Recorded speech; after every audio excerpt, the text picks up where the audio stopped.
Goeiedag almal en welkom by Afperiode. Vandag begin ons met ons eerste lesse. En die vak wat ek vandag gaan aanbied is geografie. Nou by geografie se eerste les hanteer ek altyd wat maak 'n kaart 'n goeie kaart.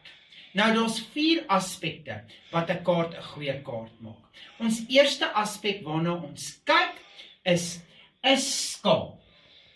Nou 'n kaart moet 'n skaal hê. Soos julle nou op die skerm sal sien, gaan daar nou 'n skaal opkom. 'n Skaal word verdeel in 2 tipe skale wat ons later sal behandel. 'n Woordskaal of 'n lynskaal.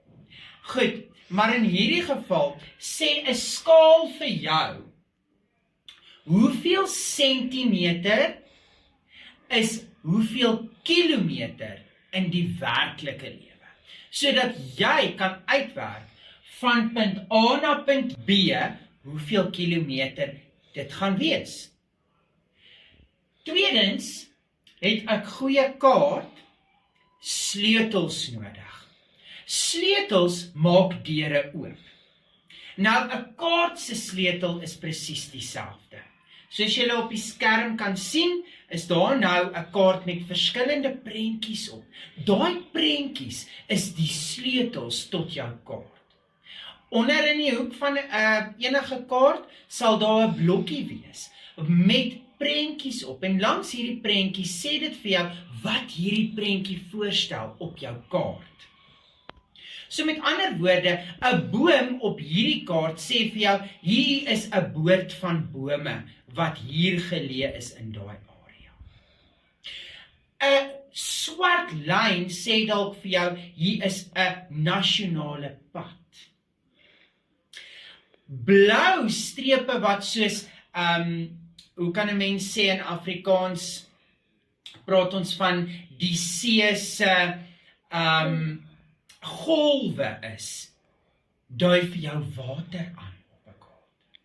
So 'n kaart moet sleutels hê, sodat jy die kaart kan verstaan en lees wat daar aangaan. Die derde aspek wat ons op 'n goeie kaart moet hê, is 'n noordpyl. Nou 'n noordpyl dit kan of 'n kompas wees, of 'n pyltjie op 'n kaart wat vir jou altyd noord aandui.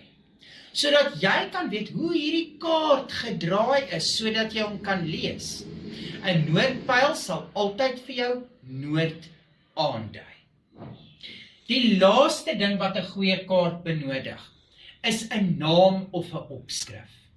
As ek 'n kaart voor jou neersit op 'n tafel, gaan jy glad nie weet, waaroor gaan hierdie kaart?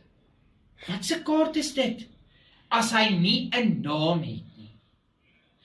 As daar nie staan wêreldkaart nie, of die kaart van Afrika, of die kaart van Kalinin, of die kaart van Gauteng, gaan jy nie weet wat se kaart lê hier voor jou.